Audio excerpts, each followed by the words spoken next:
why haven't you remarried? Asked Wang.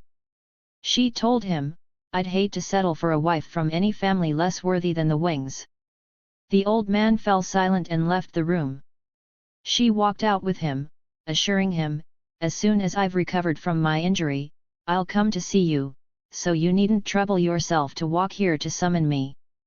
But after several days, Wang came again, and she limped out to see him.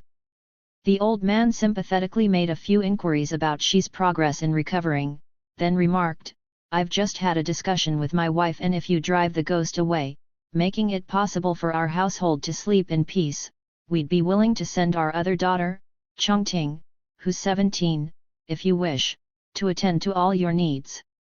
Shi, overjoyed, in gratitude bowed and pressed his forehead to the ground.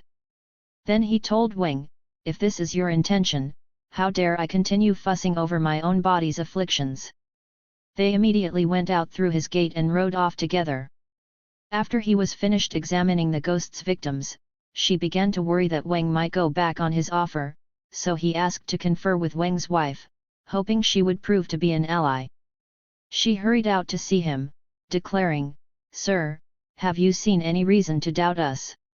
She took a golden hairpin that belonged to Chongting and gave it to him as proof that he could trust them. She bowed respectfully to her, then gathered the family members together to conduct a ritual for avoiding further disaster with all of them. Chongting alone refused to emerge from hiding, thus he wrote a talisman for her to wear at her waist and had someone take it to her.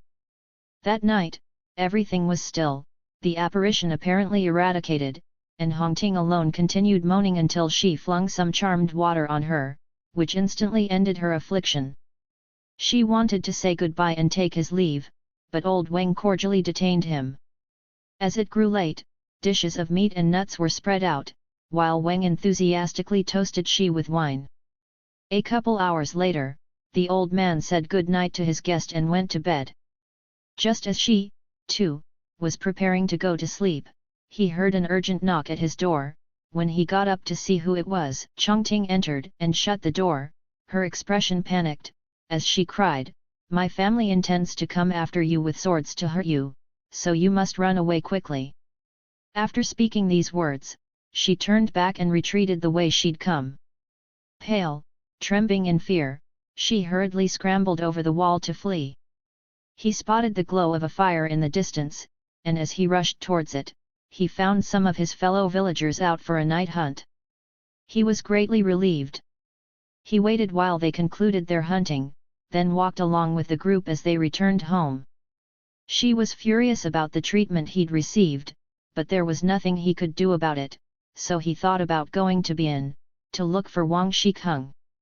But he was caring for his elderly, disabled father at home, so he pondered his options day and night without getting any closer to a solution. Suddenly one day, when a pair of carriages entered his gates bearing the Wang couple and their daughter, Chongting, Wang's wife asked Shi, that night you returned home, why didn't you talk things over with us? Upon seeing Chongting, Shi's anger and resentment completely disappeared, so he hid his feelings and said nothing about the warning she'd brought him that night. Wang's wife urged the two of them to kneel in the courtyard and complete the wedding ritual. Just as she was about to have a celebratory dinner set up, the old woman declined, explaining, I haven't the leisure time just now, so I can't stay and sit to enjoy your tasty treats. My husband is becoming increasingly senile, and hence if anything untoward has happened, I hope for your love of Chongting that you'll overlook it, which I'd consider most fortunate indeed. Then she climbed back up into her carriage and rode away. Originally, the old lady had heard nothing about the plot to have son-in-law Shi killed.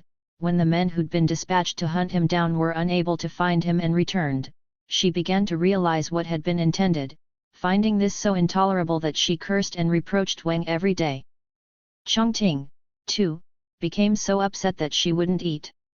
The old lady became fiercely insistent on taking Chongting to Shi, despite Wang's resistance to the idea. It wasn't until Chongting entered his home and she was able to ask her about it, that he came to realize all of this. After 2 or 3 months had gone by, the Wang family decided they wanted Chongting to come home for a visit. Concerned that she might not return after such a trip, she forbade her from leaving. From that point forward, Chongting began bursting into tears at various times. A year later, she gave birth to a son whom they named Hui'er, so she hired a wet nurse for him. However, the boy was prone to crying at night until he was allowed to sleep with his mother. One day, the Wang family sent a carriage with the message that Changting's mother missed her very much. Since Chongting became even sadder, she couldn't bear to hold her back yet again. She wanted to take Hui'er with her, but she wouldn't allow this, so Chongting returned home alone. At the time she departed, she set a month as the length of time she'd be away, but after 6 months, there had been no news from her. She dispatched a servant to go find out what was delaying her, only to learn that the house the Wangs had been renting had been empty for a long time. 2 more years passed, with she continuing to hope for her return, before it became clear that his wishes were all in vain, but Hui'er kept crying for her every night, his sobs cutting she like a knife. After she's father fell ill and passed away, his misery felt many times worse. Consequently, he became weakened by exhaustion to such an extreme degree that he was unable to receive the visitors and friends who came to comfort him while he was mourning. Then at dusk one day, as he was lying there dispirited, suddenly he heard the sound of his wife sweeping enter the room. He looked up, and there, wearing hempen clothes and a sash of mourning, was Chongting. She's grief was so great that he suddenly lost consciousness. His maidservant cried out in panic and his wife began sobbing anew, but Chongting consoled him lovingly for a long time, until he finally began to revive. Assuming that he must actually be dead, he told her that now they could be together in the underworld. "You're not dead," she assured him. "I couldn't bring myself to be a filial daughter by obeying my father's stern commands, so he kept me with him for 3 years, which is why I failed to return to you, my love. It happened that one of my family members was traveling this direction from the east coast, which is how I learned of your father's death. I abided by my father's strict orders and cut myself off from you, but I dare not follow his irrational dictates any longer and fail to do a daughter-in-law's proper ritual observance for her father-in-law. Thus I've returned now, my mother aware of my action, but my father unaware of it." While she was speaking, Hui'er flung himself into her arms. Finishing her comments, she hugged him, tearfully remarking, "I have a father, but my son has no mother." Hui'er began wailing along with her as they filled the room with their sobbing. Chongting then stood up and began managing the household chores, placing offerings neatly in containers before the coffin of Shi's father, which greatly comforted Shi. But since he'd been ill for so long, he couldn't yet get out of bed, even though he was eager to do so. Chongting then prevailed upon Shi's cousin to receive and entertain visitors who wished to offer their condolences for the death of Shi's father. By the time the funeral obsequies were concluded, Shi was finally able to use a cane to stand up, and thus he was able to make the arrangements for his father's burial. Once the burial had been accomplished, Chongting wished to return home, where she would face her father's censure. But her husband pulled at her arm, while her son cried pitifully, and thus she acceded and stayed. Before long, a man arrived and announced that Changting's mother was ill, so she turned to Shi and told him, "Since it was for your father that I came back, won't you let me leave to see my mother?" Shi acquiesced. Chongting had Hui'er's nurse pick the boy up and carry him to his room, then she walked out the family's gates, sobbing, and left. Several years elapsed, but Chongting never returned. Shi and Hui'er eventually stopped thinking about her. One day, as he was opening his door at daybreak, Chongting floated in through it. Astonished, Shi started asking her questions, so she sat down on his bed, seemingly exhausted, and with a sigh, remarked, "When I was growing up, coddled in my bedroom, traveling even 1 li seemed like a long distance. Now, in a single day and night, though tired, I ran almost 1,000 li." As he tried questioning her in detail, she seemed to want to say something, but then stopped. He kept reiterating his questions until she started crying and replied, "If I explain everything to you now, I'm afraid it'll just make me miserable, though it'll please you. A few years ago, we moved our home to the border of Shaanxi province, where we rented a place to live in retired government official Zhao's mansion. We were on excellent terms with Master Zhao, so he was offered Hongting to be his daughter-in-law. But the son of the master often neglected her and wandered away from home, gambling and visiting a brothel, which disrupted the household. Hongting told our father about it. He detained her at home for 6 months, and wouldn't let her return. Master Zhao's son resented this indignantly, and I don't know from where, but he contacted a wicked man to come and use some magical bonds to shackle our father, then after binding him, he took him away. The whole household was shocked and in moments everyone scattered in all directions. When she heard this, he couldn't stop himself from laughing. Chongting angrily exclaimed, "He may be heartless, but he's still my father. For years, you and I have lived in harmony since we've been in love, which is why there's only happiness and no worries between us. Today my father has been lost and my family overthrown, 100 mouths left to wander aimlessly, and though you find my father's misfortune appropriate, I would have expected you to commiserate with me. But when you heard about it, you were happy enough to dance for joy and didn't offer even the slightest word to comfort me. What an injustice!" She shook her sleeves in displeasure and left the way she'd come.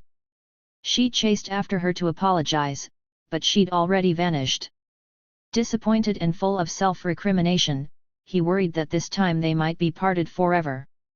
However, after 2 or 3 days had passed, Chongting returned with her mother and she, overjoyed, conveyed his sympathy for what they'd suffered. The 2 women then proceeded to prostrate themselves before him. Surprised, he asked why they were doing this and they responded by breaking into tears. Although I left in a fit of anger, Chongting said, "Now how can I remain adamant when I intend to beg you for help, and how can I maintain my dignity?"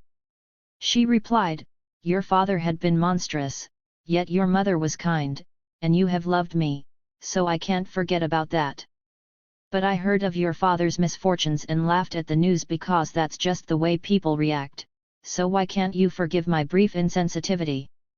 A little while ago, Chongting responded, "I ran into my mother out on the road, where I learned who bound my father. It was your Daoist master." "If that's really so," replied she, "then taking care of this should be a very simple matter. While your father's being held, you'll have to remain separated from him, but I'm worried that when he's allowed to return home, he'll bring grief and suffering to Hui'er and me." Wang's wife swore that she would make her own position clear to him, and Chongting pledged to report Shi's intervention to her father. She then immediately made preparations to head off to Bian, where he asked directions to the Temple of the Dark Emperor and was told that Wang Shikeng had just returned not long before. He entered and paid his respects to the Daoist, who accordingly asked him, "Why have you come to see me?" Noticing an elderly fox in Wang's kitchen, tied up with a rope that was threaded through a hole in its leg, she said with a smile, "I've come on account of this malicious old demon." Wang asked him why, and he replied, "Because he's my father-in-law." Then he proceeded to tell his master the whole story. The Daoist explained to him that the fox was crafty and deceitful, so he couldn't just set him free. But after she begged him insistently, he finally relented. She consequently reported all of Wang's deviousness, and when the fox heard him, it hid itself under the kitchen stove, as though in shame. Daoist Wang laughed and said, "It's ashamed of its evil deeds, so maybe it won't have to be destroyed." She got up and led the fox outside, where he took out a knife to cut the rope, then began drawing it out of the creature's wound. At the limits of its pain tolerance, the fox flashed its teeth at him. She didn't pull the rope out all at once, but did so in increments, pausing periodically, and smiled as he asked, "If it's too painful, Father Wang, would you prefer me not to pull it out?" The fox blinked its eyes evasively, as though extremely irritated with him. Once he set it free, it shook its tail, then quickly ran away from the temple grounds. She said farewell to Daoist Wang and returned home. 3 days before he arrived, someone had already gotten word to Wang's wife of the old man's release, so she went on ahead to meet him, while Chongting remained at home to wait for Shi. When he arrived, she rushed out and prostrated herself before him. She helped her up and declared,